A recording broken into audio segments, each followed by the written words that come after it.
All right, welcome in, guys. Farzin Vasugian here with you on a Red Friday. Not the happiest of Red Fridays, but that's okay. We're still going to go with it because we got no other way of doing it anyway. It is quite the day for a lot of Chiefs haters. That's okay though. It's just week one. We will get through this. We will talk about it. This is your therapy here on the Chiefs Zone after a loss. Apologize for not doing a live stream after the game. So I was at the game. Yeah. I know I lied about it. That's okay though. You guys will forgive me. Yeah. There are some things to go over for sure in this game. I saw the game obviously in person, went home and watched it immediately. Specifically the second half. I skipped the first half. Because as nice as the first half was, specifically the second quarter, a lot of that really doesn't matter considering how things went in the second half. So this is definitely one of those situations where if you're a Chiefs fan, you have a lot of questions. There are a lot of things that need to be addressed. We'll go over these things. We'll talk about how the Chiefs did without Travis Kelce and Chris Jones. What could have changed maybe with those guys. Some of the criticism about Andy Reid and the offensive coaching staff in this game. Obviously, Kadarius Toney getting a lot of talk today. Someone that's getting even more talk today is Chris Jones because he was present at the game with his agents. Yeah, that's oh boy. You know, for the reigning Super Bowl champions, there sure are a lot of headlines about the Chiefs today. Following a loss, so that's always great. We will talk about it. We will talk about it. Yeah. Oh, by the way, Lions fans, shout out to you guys. You guys showed up to Arrowhead. I saw a lot of blue there, and it was not Royals blue. It was not KU blue. It was Detroit Lions blue, and a lot of it. So props to you guys, and props to all the Lions fans on the Facebook page commenting and letting me hear it on the Facebook page. I deserve it. I deserve it. So no doubt about it. I love all the Lions fans who are like, oh, you're not saying a single word, yet other people are saying, dude, you're setting a record for most Facebook posts in a day. I love that dynamic. I love how that shit works sometimes. But shout out to all the Lions fans. You guys won. You guys deserved it. You guys wanted it more. So big ups to you guys. All right. Let's talk, shall we? By the way, for those of you listening on the podcast version, appreciate it. If you guys haven't done so, subscribe to the Chiefs Zone podcast. If you're listening and watching live on Facebook and on YouTube, please comment below. Let me know your thoughts on anything I'm talking about. I will get to your guys' comments later and throughout the podcast. I do want to hear from you guys. I know Chiefs fans have a lot to say. So we will get into it. Before we move forward, I want to let you guys know this podcast is brought to you by SeatGeek. Football season is back. Not in the best way for Chiefs fans last night, but that's okay. It's just one game. Yes, it is just one game and plenty of more NFL action left to go. So if you want to get to an NFL game, or maybe not an NFL game, but you want to go to a college football game, we still got some baseball games left. Baseball playoffs are coming up. If you guys plan on going to a baseball game, whatever it is you guys want to attend, go to SeatGeek.com, get yourself some tickets. And by the way, when you're checking out which seats are available, it'll give you a green dot if the price is right. So make sure you're getting the best bang for your buck. And before you check out, use my promo code FARZIN for $20 off at SeatGeek. So go to SeatGeek.com, get yourself some tickets, go to a football game, sporting event, concert, whatever it is you want to go to, and use my promo code FARZIN for $20 off at SeatGeek.com. Okay. All right. I see you guys in the comments. You guys have a lot to say, and I already listen. I've got a rundown here. I have notes of everything I want to go over here. Let me start with the defense because first of all, everyone thought that this was going to be a shootout, including me. And defensively, are there a lot of things to work on? Yes. Did they play better than expected? Yeah, by far much better than expected. This defense only allowed 2 touchdowns. That's it. Nothing more. The defense is only responsible for 14 of the 21 points that the Lions scored in this game. If you told me, I'm going to say this right now. If you told me yesterday before the game, Farzine, the Lions are only going to score 14 points on offense, first of all, I would have called you an idiot. I would have said to hell they're only going to score 14 points. But if that's really what was going to happen, the Chiefs have to win this game. You cannot lose if the Lions are only going to put up 14 on offense. Obviously, they got more than that because of the pick 6, and I'll get to that later. But my point is, I think Kansas City really I mean, this was an opportunity to come through and win, given the struggles the Lions had in this game. It wasn't perfect for the Lions, but they won, and that's all that matters at the end of the day. And obviously, they'll address all of their woes, and the Chiefs had some positives. They'll build off that, and there were a lot of struggles. Obviously, in a loss, the struggles outweigh the positives. So there's a lot to go over here. But if you told me that the Lions were only going to score 14 points on offense and the Chiefs would lose, I would have had my next question was going to be, well, did Patrick Mahomes not play?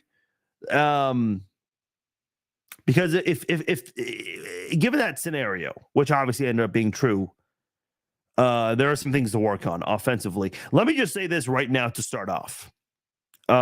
I don't think the Chiefs lost this game because they didn't have Travis Kelce and Chris Jones. Could Chris Jones and Travis Kelce have helped the team to the point where the Chiefs could have won the game? Yes. Well, Farzine, how can you say that and also say they didn't lose because of Kelce and Jones not being there? Okay, that's a good question. I'll get to that. The reason I feel this way, first of all, the Chiefs defense, like I just said, they only allowed 14 points. Yeah, they allowed 368 yards of offense from the Lions, but they only scored 2 touchdowns. The Chiefs, as far as their absence with Kelce, could it have changed things? Yes, but the Chiefs still had an opportunity to win in the end without Kelce, and you have these wide open drops, and that's not going to help. I don't care if you have Kelce there. I don't care if you have Kelce and Tyreek Hill on the field. If you're dropping passes, which, by the way, we saw this in Super Bowl 55, you're not going to win games. And I said this on social media last night, and I heard Jason Anderson of Sports Radio 810 say the same thing on his show today. The second half of the game last night reminded me a lot of Super Bowl 55, where Mahomes was putting the ball in places where he needed to put them, and he was not getting help from his pass catchers. He just wasn't. Jawaan Taylor, he's got some things to work on. The criticism around Jawaan Taylor is interesting. I will get to that as well. Forgot to put that in the rundown, but I just remembered that he definitely, I guess there's some things to work on there with Jawaan Taylor. And we'll touch on that later on as well. By the way, for those of you coming in late to the live stream, welcome. Appreciate you guys joining me. Please, if you guys have a question, if you guys have thoughts, hot takes, whatever it is, please comment below and I will get to those later on. I'm going to spend the first few minutes because we did not do a recap podcast last night. This podcast is a Chiefs and Lions recap podcast. It's also a Red Friday live chat. I've said many times the Red Friday live chats are not going to be on the podcast. But given the fact that this was a Thursday night game, we didn't do I did a short live stream last night in the car while I was waiting for Arrowhead traffic to die down. But very rare occasion, this Red Friday live chat will be on the podcast because this is also we're doing a Chiefs versus Lions and a Red Friday live chat simultaneously. So very rare event where a Red Friday live chat is going to be part of our podcast. So just wanted to make that clear. I lost my train of thought here, but in general, I don't think Chris Jones and Travis Kelce not being there was the reason why the Chiefs lost. The Chiefs lost because the offense just did not play like they wanted to win. They just didn't. The drops, crucial. There were many times where Mahomes and the receivers were not in sync. A couple of times trying to connect with Sky Moore, the crisscross route where Moore got in KT's way. You can't have those things happen. Now, I don't know if that was on Mahomes or if that was on the receivers with the route running. Mahomes did have a couple of passes I did not like. Two of them to Sky Moore. One was one where he escaped pressure and threw it to Sky Moore, but was too high. Got to bring it down a little bit. And then another one also to Sky Moore where it was behind the back shoulder, a damn near impossible catch to make. And even if he turns around and makes that catch in with quick speed, there's no way to be able to turn back around again and be able to gain yardage in that because it was a quick pass. So the defense is already right there. And then he had another pass that was like in danger zone. That's it. That's my criticism of Patrick Mahomes in this game. But overall, this loss wasn't on the defense. It wasn't on Chris Jones and Travis Kelce not being there for the team playing in that game. It's because the offense, they just did not play well. They started slow, and I said they would start slow in this game. And after the Lions got off to a 7-0 lead, the Chiefs took over in the second quarter with 2 touchdowns to Rashee Rice. By the way, I did not see anyone complaining about Rashee Rice. A lot of people already called him a bust because of those 3 drops in the preseason a week and a half ago. So that narrative changed pretty quickly. And also Blake Bell, next man up, right? And he obviously scored the second touchdown for the Chiefs. It was the last touchdown, unfortunately, the Chiefs had in this game. So the Chiefs are up 14-7 at halftime, and I'm feeling pretty good about this because the Chiefs are going to get the ball to open up the second half. But they punt after a short 5-play drive. Then they go 3 and out, the Lions, that is. So Kansas City gets the ball back, but on a short – by the way, before I get into the pick six, the Lions offense struggled a lot in the second half. They had 6 drives. 5 of them went for 6 plays or less. And I'm including the final drive of the game where it just ended in downs, where they got a first down and then they just took a knee to finish out the game. They only had 1 scoring drive in the entire second half. That's it. They were still moving the ball very well. And the Chiefs had some issues, but they only had 1 scoring drive that entire second half. But after the Lions 3 and out, the Chiefs have a 3-play drive that ends in a pick 6. And again, Kadarius Toney, the ball was right in his hands. And I compared this to Super Bowl 55, where, you're throwing the ball where you need to throw it. If you're Patrick Mahomes, there's nothing more Patrick Mahomes could have done in this football game other than throw it right in his hands. You always hear it, throw it between the numbers, that kind of thing. In this case, and I'm trying to pull up the picture here, because man, that was pretty hard to watch, and I just got it here, so bear with me. This one was pretty hard, and I will say this: when I went home to rewatch the game, it was pretty damn hard to watch those passes get dropped right there. See, look at that. I know so many people love to. This was before Super Bowl 57, but a lot of people love to bag on Mahomes. Oh, well, this guy's had 2 terrible Super Bowls. Okay, what did you want him to do in Super Bowl 55? The guy that was playing with a junior varsity offensive line, Tyreek Hill was dropping a pass in the end zone. Darrell Williams dropped a pass in the end zone, and that's the one where Mahomes was damn horizontal with his body and threw it in the end zone. No quarterback can do what he does. And again, I get like all these Chiefs haters. Oh, you love to praise Mahomes like he's God. Well, do you see the guy and how he plays? Let me say this about Patrick Mahomes, because, okay, you guys get the idea. I know you guys don't want to see that picture anymore. Off the top of my head, I'm trying to think of the games where Patrick Mahomes hurt the Chiefs. Number one game that comes to mind, the AFC Championship game against the Bengals. The second half, Mahomes just played like complete shit. He just did. The loss to the Titans, that was a blowout. That was the one in 2021 where the Chiefs got off to a really weird start. And also in 2021, the game against the first half against the Washington Commanders, where Mahomes just had a horrendous first half. Now, part of it was because, again, we mentioned this guy's name before. Tyreek Hill had a ball go right off his hands and went for a pick near the end zone. But he also had another horrible pick that he threw. And he even said after the game, it was a stupid interception that he threw. But that's it. Those are the only I'm sure I'm forgetting one, maybe two more games. But I cannot think of a lot of games where Patrick Mahomes has hurt the Chiefs. Okay, like all the other games, including the Super Bowl 55 loss, Patrick Mahomes has put the Chiefs in position to win. Like, there's nothing more Mahomes could have done in any of these other games where you look at him and think, man, this is just, we gotta get someone new. No, he's had a few bad games. So has Tom Brady. So has Peyton Manning. So has Drew Brees and any other quarterback that's in the Hall of Fame right now. Obviously, Mahomes. Listen, even if Mahomes, like, God forbid, if he has a season career-ending injury, if his career is over today, this guy is in the Hall of Fame. No ifs or buts about it. 100% guaranteed in. But obviously, he's got a lot more to accomplish in the league. This whole situation with the Chiefs and lack of help, well, a lot of people brought up last night, DeAndre Hopkins probably could have made a difference.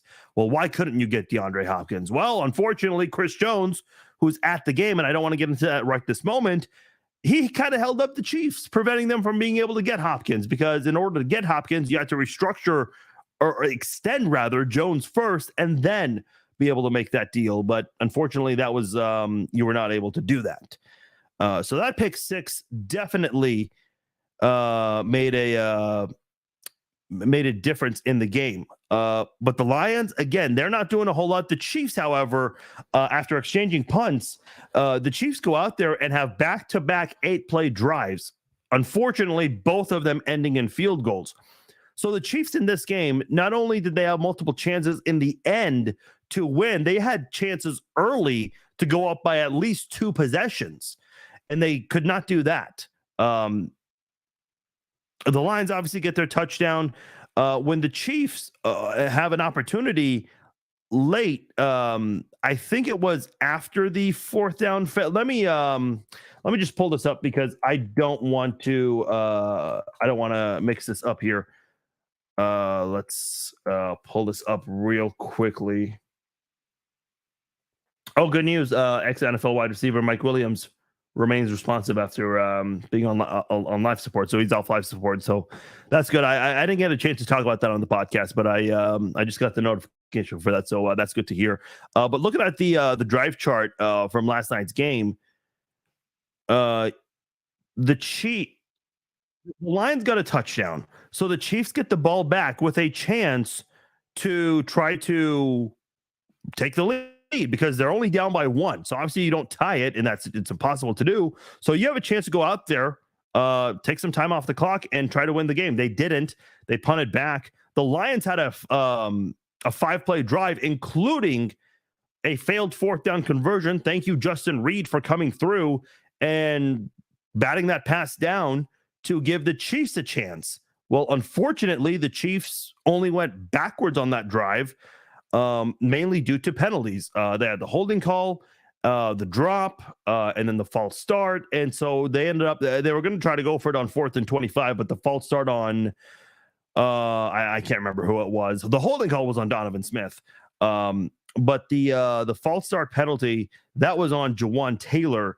And so the Chiefs go back 5 yards. Yeah, the 2 new offensive tackles, unfortunately, not good on that on that series. I thought Donovan Smith in general played well. Jawan Taylor got to be better. Kind of looked like Andrew Wiley. Hate to say it, but he did.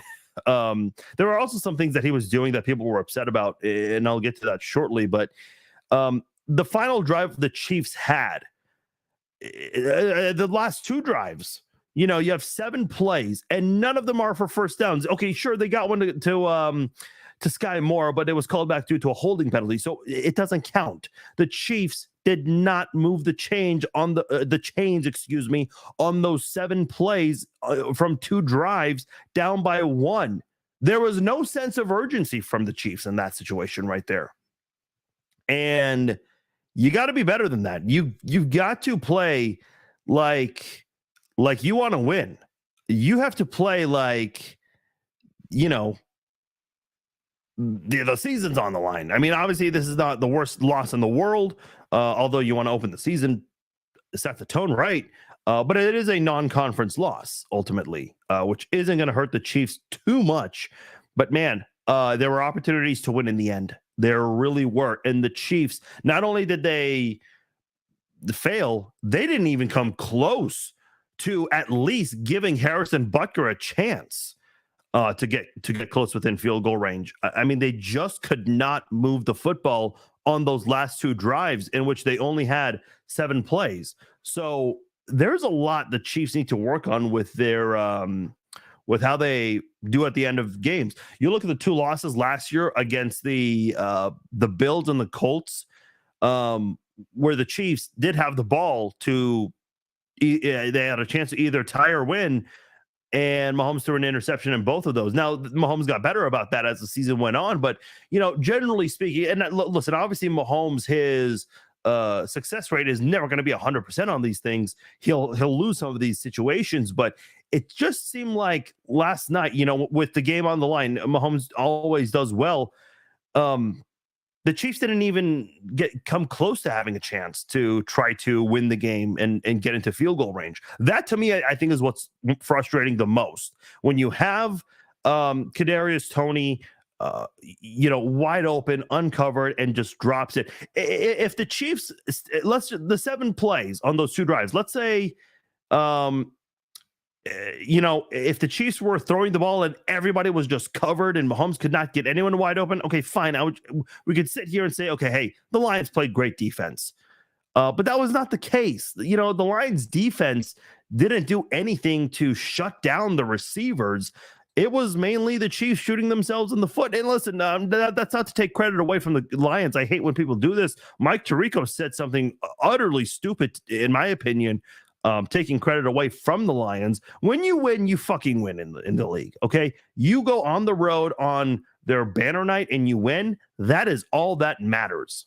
That's it. And give credit to Detroit. But at the same time, you know, the Chiefs did shoot themselves in the foot in this game. And they've got to be much better than that. They've got to be much better. It just was not a good look for the way the Chiefs showed up in the second half. This team, they have found a way to win a lot of these games in the second half, coming back or tying games. I mean, that's what Mahomes has been known for the most, is his ability to put on a superhero cape and make shit happen in the late stages of a game.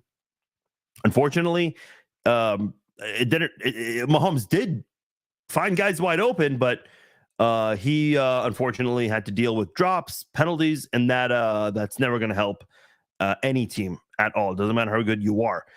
Again, I'm going to say what I said last night and today. The Chiefs did not lose this game because Chris Jones and Travis Kelce were absent. That's just not. I'm not. I don't agree with that.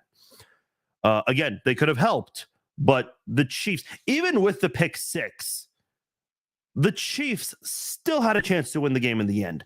With Kadarius Toney on that wide open first down play, and even on that 4th and 25, you know, you still had a chance to win. Mahomes found Sky Moore right there.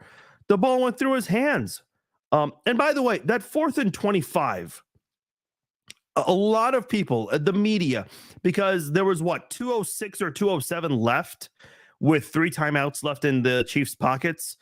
A lot of people are saying, why didn't you punt the ball? Well, first of all, the Chiefs obviously went for it. They couldn't stop the Lions.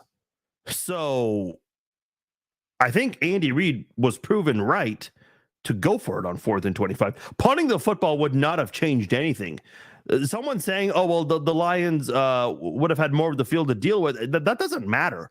The Lions would have still ran the ball, and because they were running so well in the fourth quarter, I mean, the Chiefs defense was gassed. Even though they made some stops, they were at a point now where they were gassed. The Lions ran more plays, they had more first downs, they had more time of possession, and that's, that you got to consider the fact that they lost a possession because of the pick six. So the Chiefs had one more opportunity than the Lions in this game in terms of total drives. And the defense, well, what more could you have asked from them in this game? There's a point where they get tired as well. And again, because the Lions lost the possession, they still won the time of possession battle.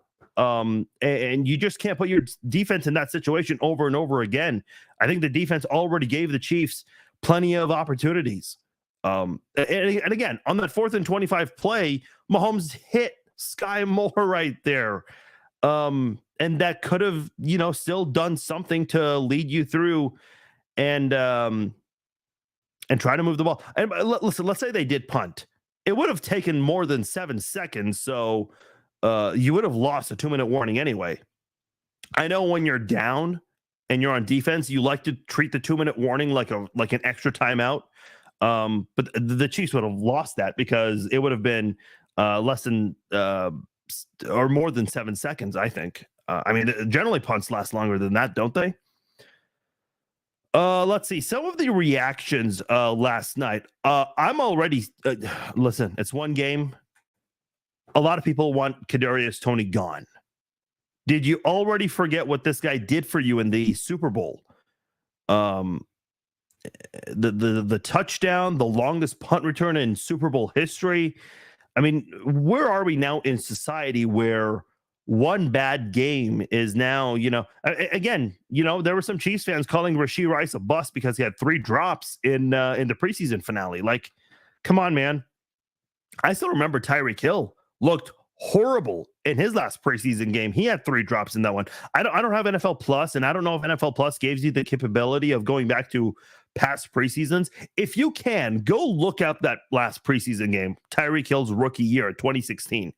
I think it was against the Packers. He dropped 3 passes in that one. And I was thinking, how is this guy going to do in the regular season? Well, obviously great. So, people are so quick to want to judge and cut someone because of one bad game. I still trust Kadarius Toney. Does he need to step up? Hell yes, he does. Not saying he shouldn't, but man, to jump on a guy for one bad game, I don't know, man. I don't agree with that. Another thing I don't agree with, again, we have this one game overreaction. I'm already seeing Chiefs fans compare Eric Bieniemy to Matt Nagy. And oh boy, did we make a mistake? Should we have kept EB? Should we have paid him more? Are we doomed without EB? Oh boy. Guys, it's one game. It's one game. And I think EB's great. And I hope he does great things in Washington. And I think he will. But man, you guys are acting like Matt Nagy's never had any success with the Chiefs before. Matt Nagy was a good OC, which led him to getting a head coaching job. And he won Coach of the Year with Mitchell Trubisky as his quarterback, with no help from that Chicago front office. So I think he knows what he's doing. I think. I am not an expert. Obviously, I'm not a journalist. Some of you guys think I am. But I'm confident in KT. I think one bad game does not dictate how someone's going to do. KT played great last year when he came in. He picked up the offense faster than Josh Gordon did during his time in Kansas City. Nobody was saying cut KT then, but today, one bad game and people are done. I don't agree with it, man. I just don't. Another thing I don't agree with, the jet sweep on 3rd and literally 1.5 inches, maybe 2 inches. What are you doing? The tight end sneak. And I know they didn't run a tight end sneak, but they had, I think it was Blake Bell who lined up under center. It doesn't really matter who it was. But what did I say in the preseason when the Chiefs had a failed tight end sneak attempt against the Saints? I said, folks, we got to bring back the quarterback sneak. Patrick Mahomes, and please hear me out on this. Patrick Mahomes had a freak accident that never happens in the history of the sport. In all of high school football, college football, NFL, how many times have you seen a quarterback get injured on a QB sneak? The only one I can think of is the one with Patrick Mahomes. And that's the week he was already dealing with a knee injury. So that's on Andy Reid for even running that play, which you shouldn't have done. But let me just say this, because back in August, when the Chiefs ran this ran the failed tight end sneak, and I said, you got to bring back the quarterback sneak. Oh no, Farzine, how dare you say this? That is so dangerous. We can't risk Mahomes like that. Folks, Mahomes scrambling, I mean, there's a higher risk of him suffering an injury while running than a quarterback sneak. I don't know if you guys recall this in the game yesterday. Patrick Mahomes was scrambling, and at one point, a defensive lineman, and it was a legal hit because Mahomes was still on his feet, a defensive lineman drilled Patrick Mahomes from the back. That's what she said, by the way. I know someone was going to comment with that, so I'll just go with the preemptive comment there. Someone just nailed Patrick Mahomes from behind. And I'm sitting there thinking, you know, we're having this discussion about bringing back the quarterback sneak, and people are still too scared to do it. Patrick Mahomes, you know, when he gets sacked, when he tries to run himself, he has a higher risk of suffering an injury doing those things than a quarterback sneak. Mahomes just dropping back and running around in the pocket trying to escape pressure, he has a higher chance then of getting hurt than a quarterback sneak. Let's not forget something, guys. Patrick Mahomes is not a wimp. He's just not.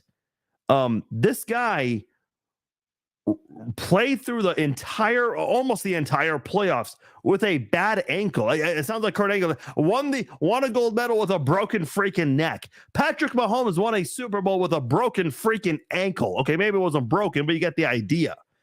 So I don't understand why Andy Reid's so afraid of it. I don't understand why so many Chiefs fans are afraid of it. I saw Nate Taylor put out a column today that the Chiefs are doing a disservice and not having him run the quarterback sneak. I agree. Like, you have easily the toughest quarterback in the NFL, one of the bigger quarterbacks in the NFL. So, you know, what are you afraid of? Because you had one freak accident back in 2019. I mean, come on, man.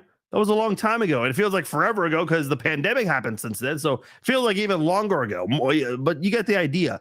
That happened way too long ago, to the point where it's like, how much confidence do you lack that you worry that your tough quarterback is going to get hurt on a quarterback sneak when all the running around he does puts him at a higher risk of getting hurt? I don't understand the fear of this. I just don't. I see a couple of you guys commenting, oh, Andy Reid won't do it. Well, then why is Patrick Mahomes on the field in the first place? Like, if you're so afraid of Patrick Mahomes has a higher chance of suffering an injury, driving a car and getting to an accident than on a quarterback sneak. God forbid. I'm not saying that will happen. Hopefully not. But my point is, you know, I mean, just even like going down the steps at home, okay, that's more dangerous than a quarterback sneak. Like, you could easily trip going up and down the stairs. A quarterback sneak, man. And by the way, I haven't even mentioned the best part about this yet. You have the best interior offensive line in football. You have Creed Humphrey. You have Trey Smith. You have Joe Thuney. How scared are you? So that's number one with the fake tight end jet sweep, whatever, horrible play call, and being too scared to run the quarterback sneak. Okay, now let's throw the quarterback sneak out the door. It's 3rd and inches. What's the lack of confidence in the running game? I mean, you didn't even give the ball to Isaiah Pacheco or Jerick. I don't even think Jerick McKinnon had a carry in this game.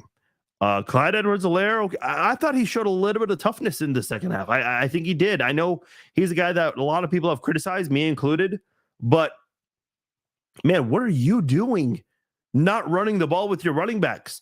What have we talked about with Isaiah Pacheco? This entire offseason, the biggest takeaway from Isaiah Pacheco from his rookie campaign, dude, this guy is tough.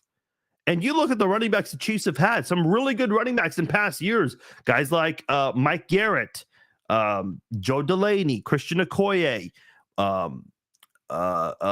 who's the guy from the Raiders? Marcus Allen, Priest Holmes, Larry Johnson, Jamal Charles, Kareem Hunt. They're all great running backs.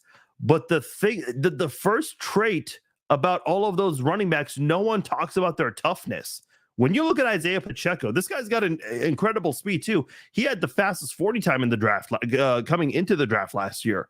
But his speed is not the number one thing you think about when you think about Isaiah Pacheco. You think about the toughness, the way the guy runs, like he's the Incredible Hulk.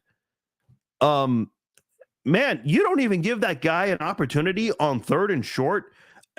How much confidence does Andy Reid and the coaching staff have in their running backs? I mean, it's got to be pretty low if you're not going to run run the ball with your running backs. I think that, to me, here's the thing. Like, obviously, you have the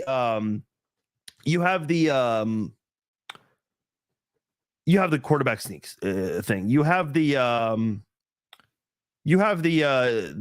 bad play call with the jet sweep. You have all of these things, okay? And then the drops. Well, if you're having a bad day with the passing game, run the damn ball. How many times did the Chiefs run in this game?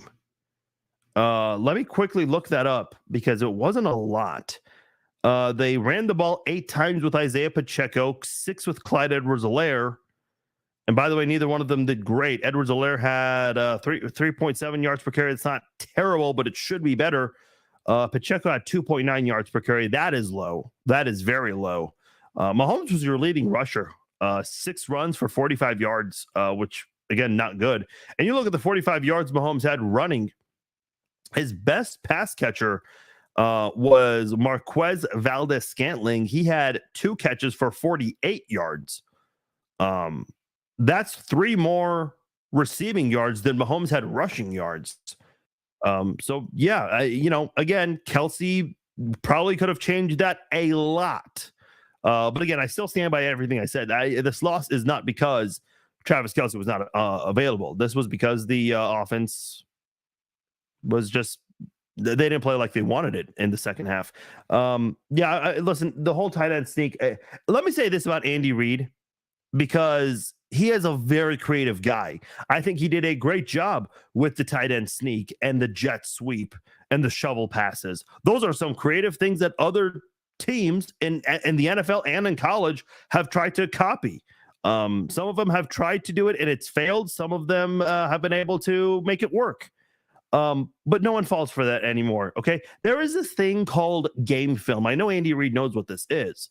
And I know Andy Reid knows that other coaches know about this, because other coaches, people don't realize this, coaches spend a ridiculous amount of hours, okay, at the training facility, studying game film.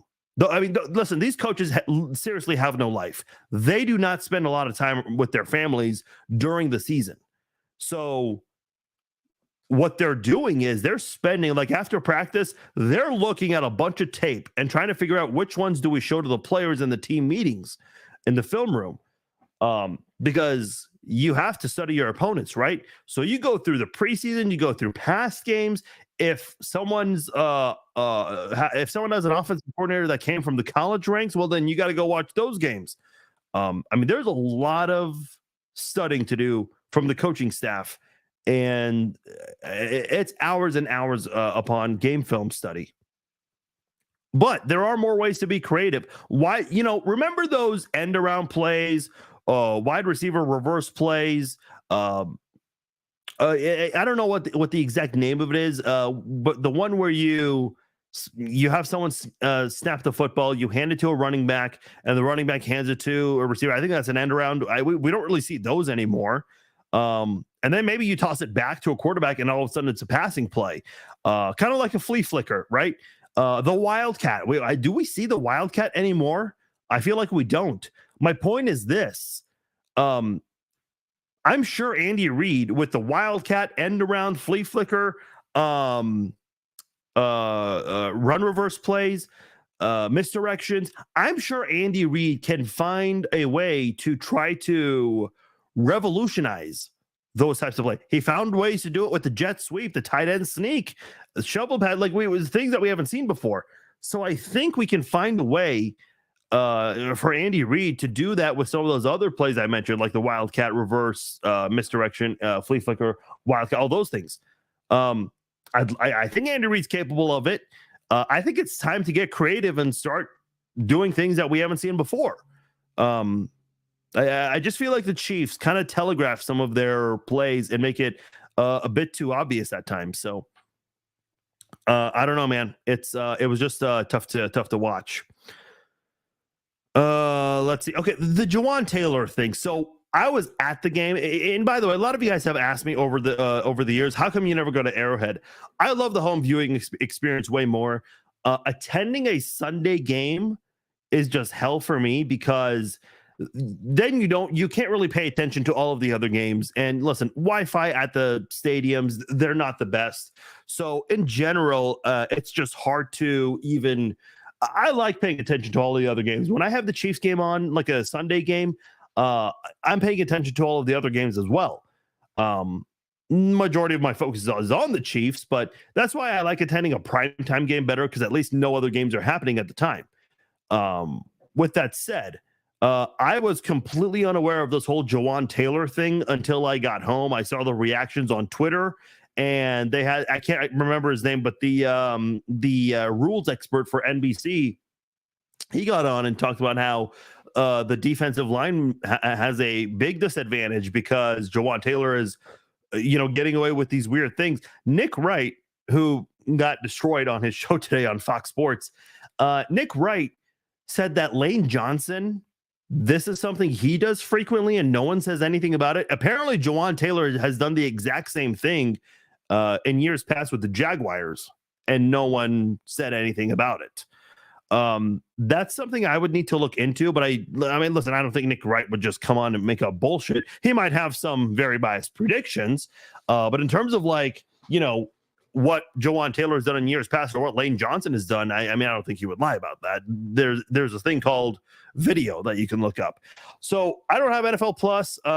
Maybe I'll need to invest in that, because I would be very curious to know if other offensive tackles do it, and for whatever reason, maybe just Jawaan Taylor gets the attention for all of that.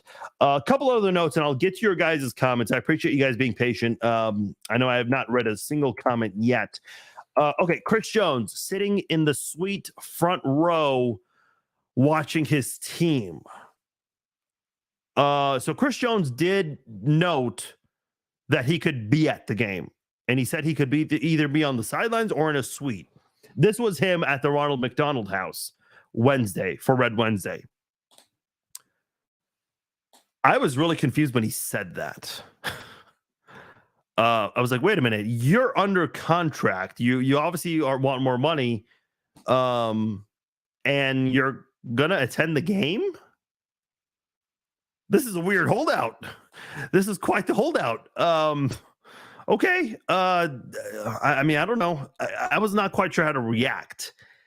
Then he's at the game in between his agents.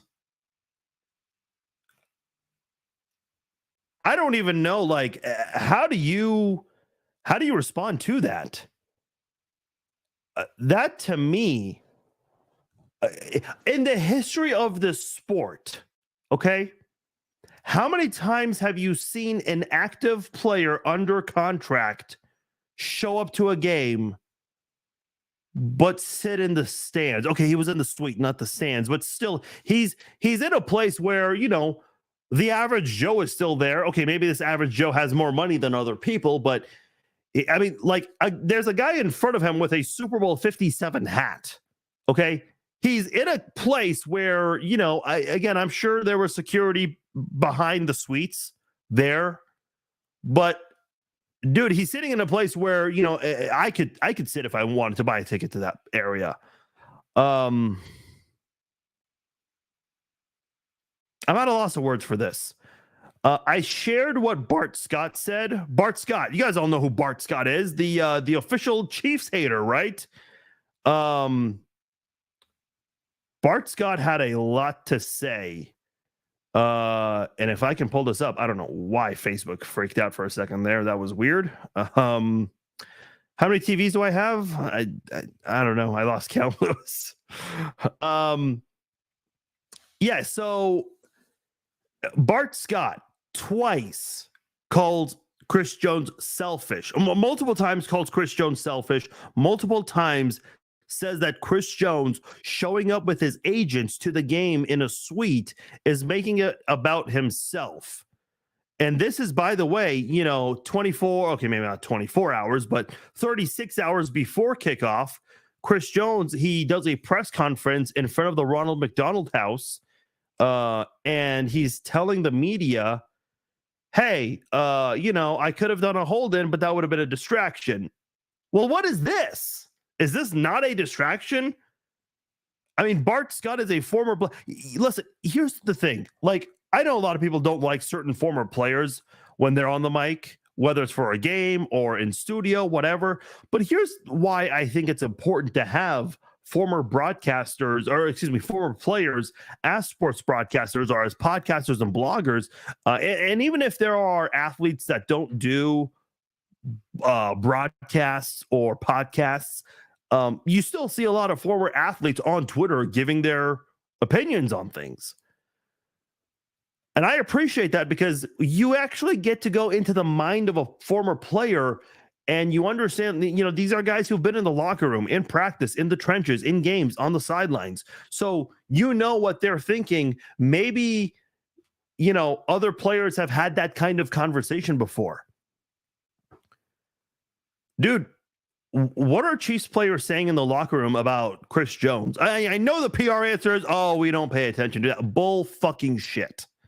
They're aware of that, okay? If you have a teammate who is the best player at his position and one of the best players in the... Chris Jones was a top 10 player on the NFL top 100 list. He is present at the stadium in a suite, a very fancy schmancy suite, and he's not on the field. I don't know what kind of holdout this is. Okay, sure, he wanted to be there for the banner. Okay, fine, whatever. I don't like that. That's not a good look. I usually don't watch a lot of these shows, First Take, First Things First, Undisputed, whatever. I have tried to switch the channel frequently because I really want to know what are all of these people saying. And I've also been listening on talk radio to hear what people are saying about Chris Jones. The response is not very good. Chris Jones is facing more backlash today nationally than Kadarius Toney. I feel like it's kind of 50-50 with Chiefs fans about Chris Jones and KT in terms of, amount of backlash. But my God, man, outside of Kansas City, people are lighting up Chris Jones. And, Pat McAfee said the optics of this look horrible. A lot of other people have said you're just sending a bad message to your own team. I mean, this is you putting the middle finger up to every single teammate and every coach and every member of the front office. And you're basically saying, you're basically telling them, F you. That's what you're saying. I don't like that. Listen, let me just say this. Because I have said before that I think the Chiefs should just go ahead and trade Chris Jones. The reason I've been on that train is because I don't see a resolution happening. I just don't. When you threaten an 8-week holdout, that tells me you're not getting anything done. Might as well trade him now. Pat McAfee said something interesting today. He said that if things do not continue to progress with Chris Jones, perhaps you could use Chris Jones to get some offensive help if the offense continues to struggle like this. I agree. Listen, I don't want to jump to conclusions. I like the receiving core. I've been a fan of these wide receivers since the start. I was really bummed out. Amir Smith-Marset got traded, but you know, if the wide receivers continue to struggle like this, even if Travis Kelce returns, then yes, I am in favor very strongly of what Pat McAfee said. You trade Chris Jones and get some help on offense. Especially if the defense continues to play well. I mean, obviously they got some things to work on with the yardage, but the points, man, you only allow 2 touchdowns on defense. So it was tough to watch. Ben says, oh, here we go. Idiot Andy lost the game for the Chiefs. Lions didn't do much to win. The idiotic play callings lost the game. Run the freaking ball. Okay, I agree with running the ball. I have already mentioned that, but I don't think Andy Reid lost the game. The wide receivers need to step up. The offensive line cannot be committing penalties when you make a big play like that. You just can't. By the way, Travis Kelce, who obviously did not play, he's on the sidelines, and not just on the sidelines. He's the first one right there to high five or fist bump a teammate after a significant play. Man, it's just like that's the definition of a leader right there. And not to mention, in this just a couple of months ago, he told Vanity Fair in that interview he'd rather take less money and win.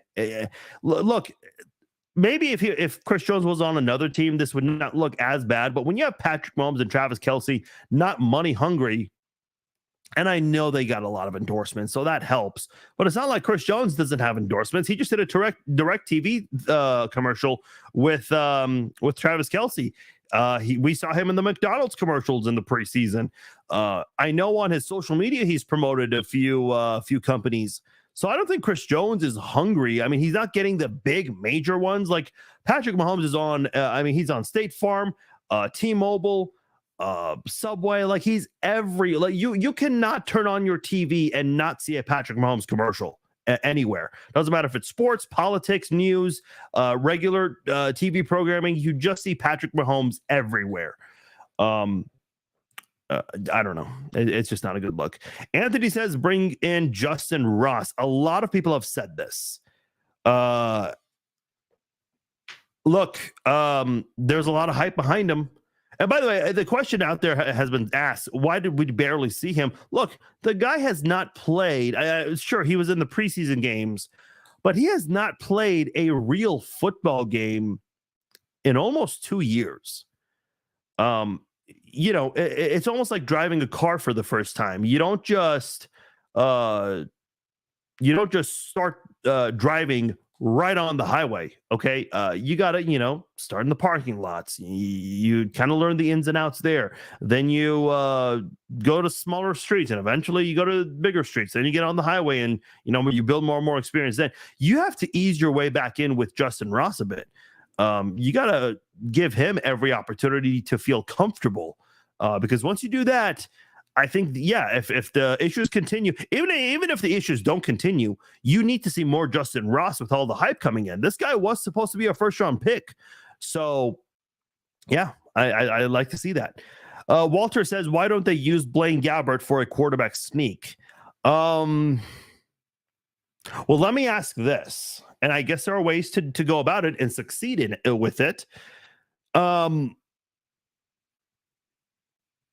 If you bring in Blaine Gabbert on 3rd and short or 4th and short, aren't you making it maybe too obvious? By the way, I love the idea of, why don't we just bring in Blaine Gabbert for the QB sneak? Yeah, because we're so afraid of Patrick Mahomes. But hey, Blaine Gabbert, you come in and do the sneak. Oh, if you get hurt, no big deal. As long as Patrick Mahomes does not get hurt. It's kind of just funny. Man, Patrick is tough. I know I've already said this on the podcast already, but it's worth repeating. Man, Patrick is a tough guy, okay? He played the entire postseason with a bad ankle. He can run a quarterback sneak. The fact that he isn't, and by the way, the way they lined up before Blake Bell got under center, I'm watching the way they lined up. I'm like, man, I already know what's going to happen. Blake Bell is going to go under center. Now, I did not know they were going to go for the jet sweep, but man, It's just the Chiefs have just kind of become way too obvious at this point. I'm seeing a lot of this comment lately. Christopher says trade Chris Jones for Mike Evans. I've always liked Mike Evans for a very long time, even before Brady got there. And then obviously he got some help with Antonio Brown being there.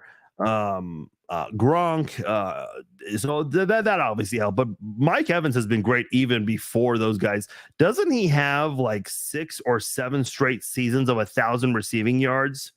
Yeah. So he's been with the Bucs since 2014. Hold on, let me count this: 1, 2, 3, 4, 5, 6, 7, 8, 9. Okay, I said 6 or 7. 9 years. Every single year he's been in the NFL, he has caught 1,000 receiving yards. 2020, he had his fewest with 1,006 yards. Again, that's an offense that was actually stacked with Gronk and AB and a few other guys. Still surpassed 1,000 yards, and he had 13 touchdowns that year. He had 14 touchdowns in 2021. Now with Brady moving, they had Brady last year. Kind of a big step back year for Tampa Bay, and especially Tom Brady, which led to his retirement. But he had a quiet year last year with the end zone, but still had 1,100 receiving yards. Yeah, I'm not opposed, man. He's 30 years old. That's not young, but that's also not terribly old either. This guy's 6'5". This might be the tallest receiver you could get in quite some time. You look at some of the receivers the Chiefs have had in the past. No one's I don't think the Chiefs have had a receiver as tall. Was really hoping to see breaking news: Chiefs trade Chris Jones. How can you claim to be a team guy and just sit out and virtually and watch your guys battle? I hope it ripped his guts out. No. I mean, listen, the fact that the Chiefs lost was a great day for him. Now, defensively, it wasn't really. I think, Justin, what you're trying to say is the defense did play well. Okay, no, I get your point. Yeah, that had to hurt for Chris Jones, 100%. Joshua says, told you the Lions were legit. Listen, this is not me trying to like, what's the word? I'm not trying to slight anybody. Joshua, with all due respect, I don't recall you saying that. Listen, just today alone, and by the way, shout out to Lions fans. They're a big reason for this. There are 10,000 comments on the Facebook page today. In the last 7 days, we've had 24,000 comments. I truly do not get to see every single comment like I would like to. Back when we only had a few thousand followers on the page, I was able to maybe do more of that. But look, I've said the Lions are legit too. If you guys pay attention to what I've been saying, I picked the Lions to not only win the NFC North, I have the Lions going to the NFC Championship game, losing to Philadelphia. So I agree, the Lions are legit. I just did not think they were going to beat the Chiefs in this one. I agree, Joshua. Yeah, when Pat's leading the team in rushing, Patrick Mahomes almost had more rushing yards than Marquez Valdes-Scantling had receiving yards, and he was your leader in receiving yards. That's not good. That is not good. Oh boy, I'm not going to get this right, but Venkat Swara ready? I hope I said that right. Obviously, there are no excuses for the QB sneaks, but Coach Reed, I don't know why you put Reed in capitals in quotes, got a jackpot in Patrick Mahomes after a very long, unsuccessful career. He won't risk it. Okay, nice, I suppose, man. But here's my question. What are you risking? Can someone please tell me, like on a quarterback sneak, what happens? Okay, one freak accident with Patrick Mahomes. Okay, but come on. Jordan says, why did CEH start over Pacheco after what Pacheco did last season? Okay, this is a good question here. We talked about this in the roundtable podcast I did Tuesday night. The depth chart doesn't mean shit. Okay, it doesn't. You have Clyde Edwards-Helaire as your number 3 running back, and he started the game. Excuse me. Here's another thing. Who starts a game doesn't really matter either. It honestly doesn't. And here's why. If you're a running back, a wide receiver, or a tight end, maybe you start the game with a certain play. Maybe the Chiefs, this is a hypothetical example. Let's say Travis Kelce plays next week. He has a total of 10 days to be ready for it. Let's say the Chiefs against the Jaguars, their first offensive play is Mahomes under center, Pacheco in the backfield, and then you have Valdes-Scantling as a receiver. Then you have three tight ends. You have Kelce, you have Noah Gray, and you have Blake Bell. Those are the five skill position players for your first snap of the game. Noah Gray gets a statistical start for that. Blake Bell gets a statistical start for that. And the Chiefs only started one receiver in that game, technically. So when we talk about starts for receivers, running backs, and tight ends, I don't really look too much into that. I don't think it means much. So I don't mean to disregard your question, Jordan. It is a good question. I think a better question would be, why are we seeing more of Clyde Edwards-Helaire? I think the Chiefs still see something in him. I really do. If they're not calling that on Taylor, then who cares? How many times have we seen other teams do that to us, especially starting early when it's loud? Clearly, they give more leeway on that now than they used to. Yeah, I suppose. Listen, it was a surprise to me, and I have not had a chance to look too much into it. Apparently, Lane Johnson does it. So, Kristen says, Tony struggled. It happens. He didn't have enough practice. He is getting crucified on social media. Yeah, that's a good point. I did not mention this. I know Patrick Mahomes said it in the press conference that he essentially did not have a training camp. He got hurt on the first day of training camp. How much of that plays a role, I don't know. I'd like to think that, no matter how much practice you miss, that shouldn't be a reason to drop passes. I don't know. I never played in the NFL, so I can't really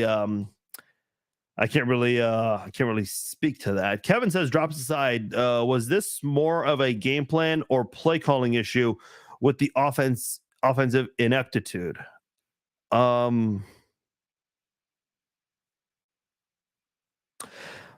would say neither. I think just the will, just the want to try to win. I like that killer instinct was missing, Kevin. I think that's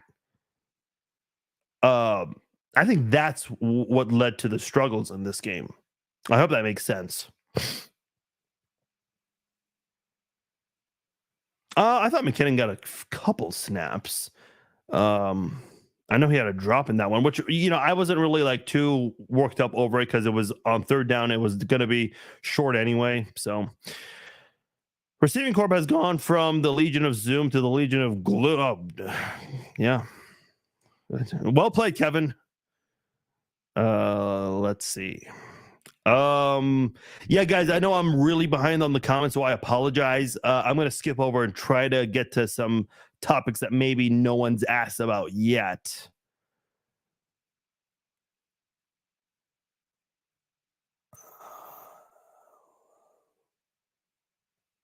Yeah, I apologize. I'm just trying to get some good comments here. Joshua says Bolton, hit on Montgomery was a plus. I thought Willie Gay played pretty well too. I really do. And again, how much can those two linebackers cover up for the absence of Chris Jones in the middle? I think that is, something we'll find out next week. Listen, I again, defense played great, but I'm not going to sit here and say they don't need Chris Jones. It's one game. Just like how, I'm looking at Kadarius Toney, and I'm not going to say, well, the Chiefs need to get rid of him because of one bad game.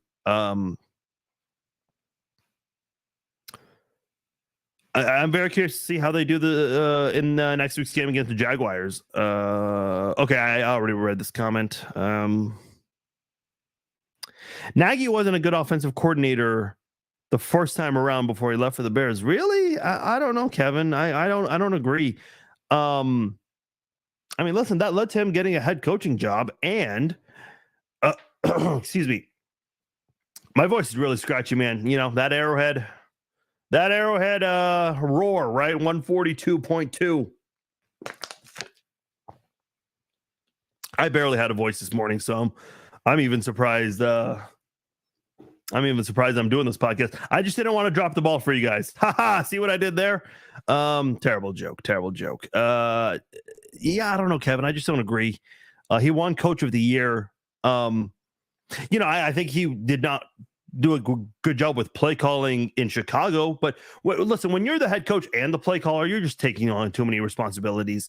And as just an OC, yeah, that's less duties for you. Look, in 2017, when Nagy was given play calling duties for the last 4 games, the Chiefs went 4-0. Unfortunately, the playoff game just went bad, really bad. So I think there's a chance for Nagy to prove that he can be an even better offensive coordinator with Patrick Mahomes as his quarterback.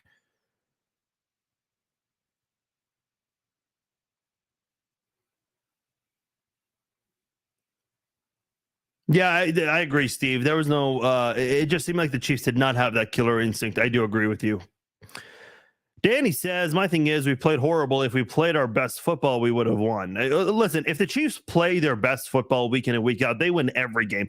I would argue that the games that the Chiefs have lost with Mahomes, like there have been a couple of times where, the Chiefs just lost because they were not the better team in that game. But there goes my light.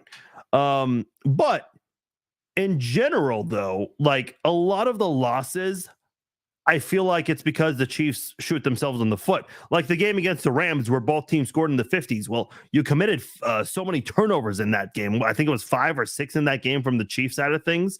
The game against the Chargers, the last time the Chiefs lost to the Chargers, Patrick Mahomes, I think threw 4 interceptions or what was it? I think it was 4 turnovers total from the offense. Patrick threw 3 interceptions or 2. I don't remember. My point is the Chiefs committed 4 turnovers in that one. Like the Chiefs shot themselves in the foot. Same thing here with the drops. Same thing in Super Bowl 55 with the drops and the bad play calling. So yeah, I feel like, under Mahomes, the Chiefs are really the best team in the NFL. Or I should say with Mahomes. Whenever they lose, I just feel like it's because they do it to themselves. And again, that's not to take credit away from Detroit. By the way, I forgot to mention the Mike Tirico comment where he says that this is an asterisk because the Chiefs did not have Chris Jones and Travis Kelce. Okay, let's just say Chris Jones was injured for this one, okay? I know he's holding out, but let's just say it was an injury.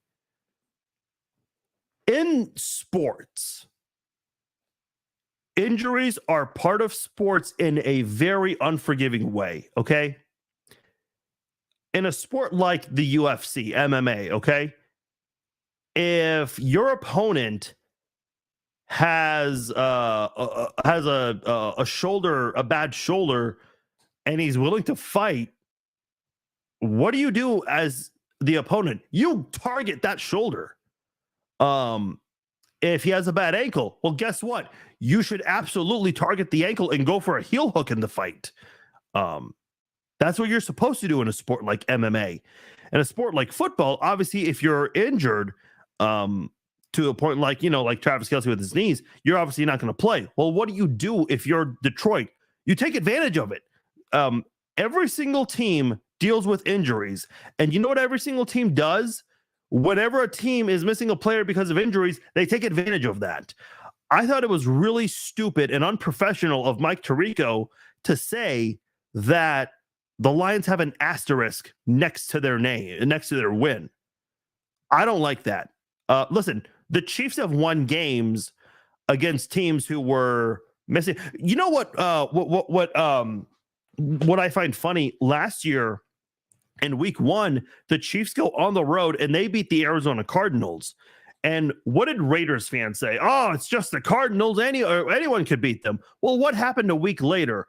The Raiders go into Arizona and they choke in overtime to the Cardinals. So all of a sudden, the whole narrative of, oh, it's just the Cardinals, that kind of backfired. You never apologize for winning in the National Football League. It doesn't matter. By the way, remember when Patrick Mahomes had to miss a couple of games because of that knee injury we talked about from the freak accident? Patrick Patrick Mahomes, when he was absent, Matt Moore, he finished the Broncos game off and the Chiefs won. The Chiefs were very close in that Packers game, despite having Matt Moore. And then the following week, the Chiefs beat the Vikings. So, again, without Patrick Mahomes. So, injuries really are not an excuse in the NFL anymore. They're really not. I don't like when people take credit away from another team when a team won. I don't care if the Chiefs beat themselves in this game, which they did. You still give the Lions credit for taking advantage of that and winning. Remember Tim Tebow when he threw that touchdown pass against the Steelers on the first play of overtime? A lot of people are saying, "Oh, well, the safety fell for the Palomalo, I think was the guy. Oh, well, he fell for the play action. That's why he got the easy touchdown." Yeah, that's football. You have to take advantage of that. How many times do you think Peyton Manning, Tom Brady, Drew Brees, any elite quarterback in the history of the sport has taken advantage of a defensive back falling for a play action play? That's what you're supposed to do. So Detroit, yeah. Did they have it a little easy without Kelce and Jones? Sure. But you're still going on the road on banner night and you beat the reigning champions.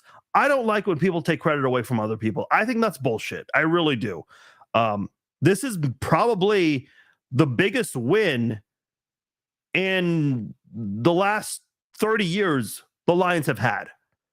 And I would say the second biggest win was their most recent win, where they prevented the Packers, a rival, from making it into the playoffs. So I thought that was just unprofessional by Mike Tirico. I forgot to get into that. I'm glad I remembered to make a point of that, because I thought that was bullshit. When you win, you win. Winning in the NFL, so many players have said this, so I sound like a broken record repeating it. Wins are not easy in the NFL, especially on the road, especially on banner night on the road. The Lions did exactly that. They won. I just don't agree with that kind of criticism. Javier says they were in the red zone with 4th down, and if they score a touchdown, we go up by 10, but we made a field goal instead. See, this is what I'm saying, man. I said that earlier. You had an opportunity to go up 2 scores and you didn't. And then in the end of the game, you had an opportunity to win because you were down by just 1 point, and you had 2 possessions, and you couldn't get anything out of either of those. And, the next comment from Joshua shot themselves right in the foot. Yeah, I agree.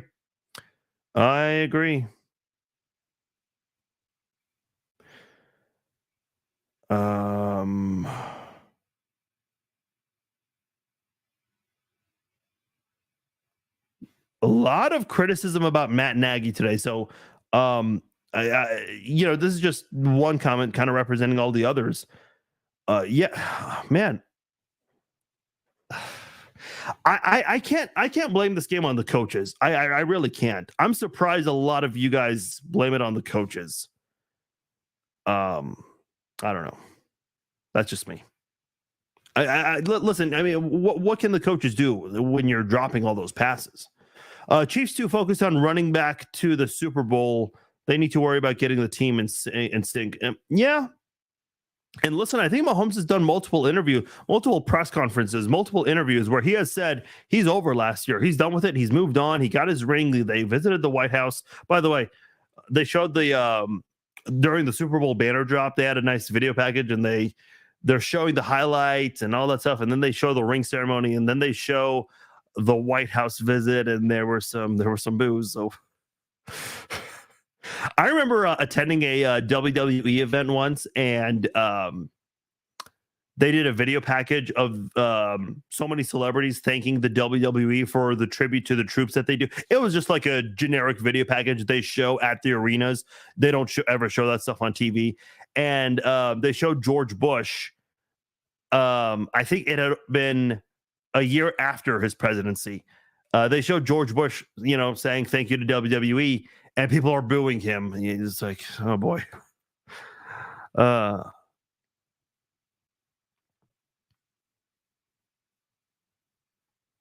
Don't forget Jones and his Twitter BS with D-Hop and 95 is a late. Oh, boy.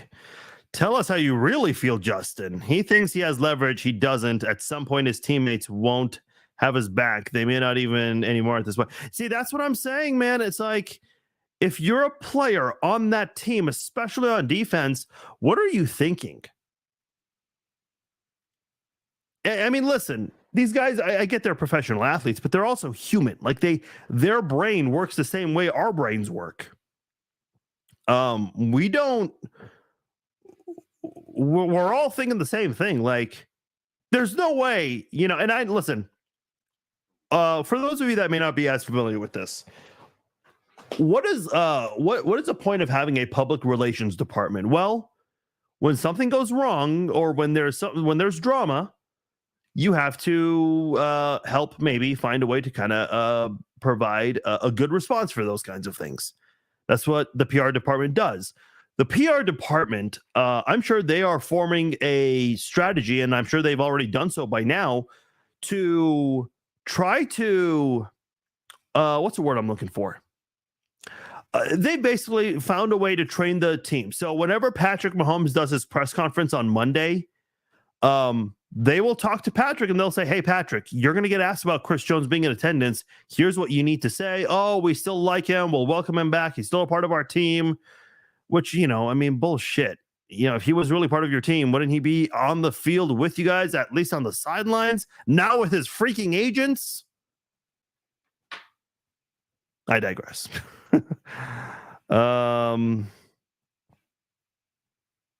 Okay, this is a good question. Why keep throwing to KT, who keeps dropping passes? Well, first of all, he's supposed to be your number one receiver, and he's getting wide open. I heard Stephen A. Smith say, Mahomes didn't have any help because receivers were not getting open. If that's the case, then how are you dealing with so many drops? I don't agree that the Chiefs receivers were not getting open. Do I think there were problems at times getting open? Yes. But, when you have as many drops as the Chiefs had, obviously you're getting open. I mean, KT near the end, Sky Moore near the end. You don't get more open than that. And it wasn't just those two plays. I thought, there was more of that. The pick six, I mean, he wasn't necessarily wide open, but there's nobody there stopping him from completing that catch, pulling it in,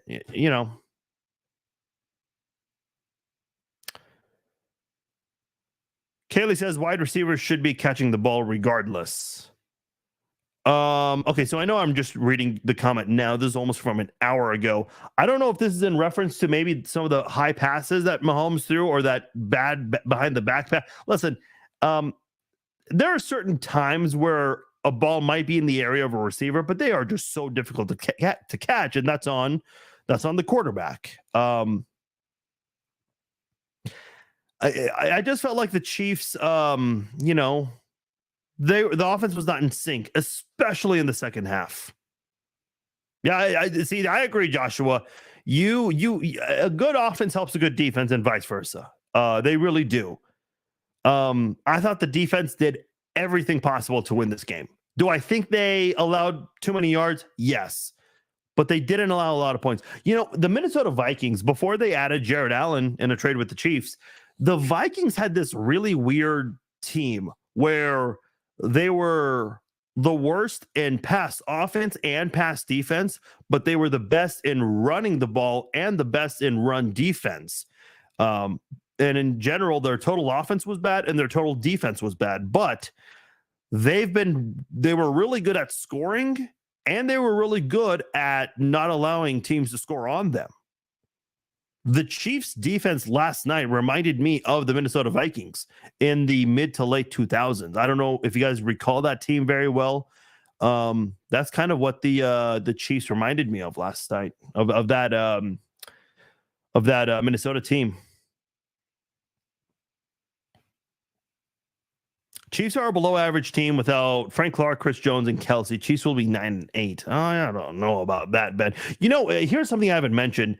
Everybody else, like everyone worldwide is saying the Chiefs will be okay. And I agree. Look, all the overreactions about Matt Nagy and, Kadarius Toney, release him, cut him, trade him, like all these things. Look, these are fixable problems. Okay, it's not like Mahomes was overthrowing everyone every play. It's not like the Chiefs were just locked down, covered every single play. It wasn't anything like that. The Chiefs just shot themselves in the foot. When you hurt yourself in these kinds of losses, these are very fixable. Okay. How do the Chiefs go about fixing it? They have a 10-day window to fix it. So it's a lot of time to fix an issue like drops, right? I hope so, at least. Okay, I'm going to read a couple more and then get out of here. Oh, this is a really good question from Amarion. I hope I pronounced your name correctly. Let's talk about the fake punt they took. Yeah, Dan Campbell is very well known for fake punts going forward on fourth down. The Chiefs were not prepared for that. They I don't care what anyone says. The Chiefs were not prepared for that. After that fake, the Chiefs were ready for it every single time. And the Lions did that weird thing where they would slowly line up to the line of scrimmage for a punt just to kind of mess with the Chiefs, which that's what you should do. Javier says they still had all three timeouts. Okay, so I think you're referring to my comment about going for it on 4th and 25. Okay, but Javier, realistically, if let's say the Chiefs punted, do you really think they get the ball back? I don't think anything changes in that situation. I just don't. The punt runs the clock down to 2-minute warning, so 1 first down wins the game. This is what I was saying, Dave. I said the exact same thing. I actually agreed with going for it, but kind of knew we didn't have the receiving options to get it without a bit of a miracle. And see, that's the crazy thing, Dave. Like, you're right. 4th and 25. What are the odds of you converting? Pretty damn low. But Mahomes did give him a chance in the end there. He did. He absolutely did.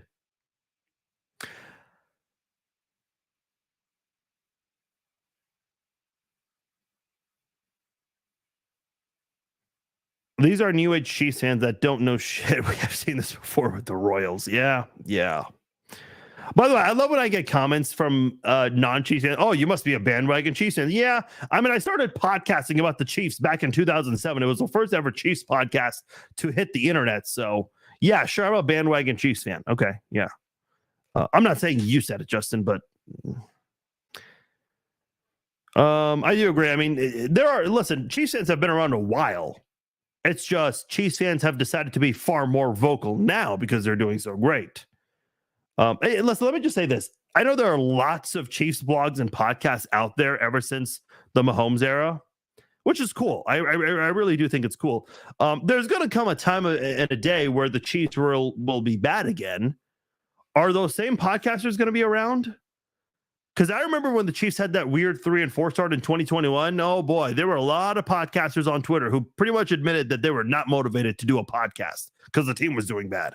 Hey, you guys know me, man. When the Chiefs win and lose, I bring the same energy. And if you followed me long enough, you already know that about me. I think it's funny. Detroit Lions fans are like, "Oh, you're silent today." I've also been accused of posting too much today. Okay, I'm going to read one more comment. Let's end on a good one here. Dan, I don't think I've read a comment from you today, Dan. Remember last year when everyone said Butker was done and needed to move on? Remind me how many field goals and PATs he's missed so far this year. That's a really good question. And I'm going to include the preseason with this because field goal kicking doesn't change from the preseason to the regular season, unless you change your holder or your long snapper. The Chiefs have had the same guys for a couple of years now. No, this is a great point. Harrison Butker, I think he's looking good. Look, I'm surprised by the amount of people that wanted him gone because of last year. The guy came back still in pain, still with a bad ankle. And by the way, in that same game where he got hurt, still made a 54-yard field goal despite the stutter step to kick it. It's like, come on, man. And he also made the longest field goal in Chiefs history when he came back from injury. Is he gonna have his misses? Yeah, sure. I don't know a single kicker that kicks at least 15 or 20 field goals and goes 100%. So he'll have his misses. That'll happen. That'll happen. All right. If you guys commented today and I did not get to it, I apologize. So many comments today. This was not a traditional Red Friday live chat because I did my recap at the same time. So we did not get a chance to go over as many comments here. I'll probably do another live stream on Sunday before Sunday Night Football. Just to kind of make up for it. So if you guys maybe had a question and I just did not look, I'm just scrolling. There are tons of comments I did not get to today. So again, I apologize. Today was a different Red Friday live chat, so that's why I did not get to as many comments as I would have liked to have. Gotten to. So I appreciate you guys who did join. Again, I apologize if I did not get to your comment today. But we will. I'll do a makeup live stream on Sunday. Obviously, we'll talk about the Chiefs more. We can talk about Joe Burrow and that contract because there are already people out there wondering, could the Chiefs maybe pay Patrick more than Joe Burrow? But I don't know. That's always interesting to talk about. So we'll talk about that and a lot more in Sunday's live stream. We'll do it. After the last game for the afternoon slate, and then before Sunday Night Football, we'll do a little short live stream there. All right. My name is Farzi Vasugian. Appreciate you guys joining me for this episode of the Chiefs Zone / Red Friday live chat. We'll be okay. We'll be okay. We're still winning the Super Bowl. For those of you that are listening to the podcast version, I got my Super Bowl shirt on. That was intentional. All right. I'm out of here, guys. Have a good weekend. Take care.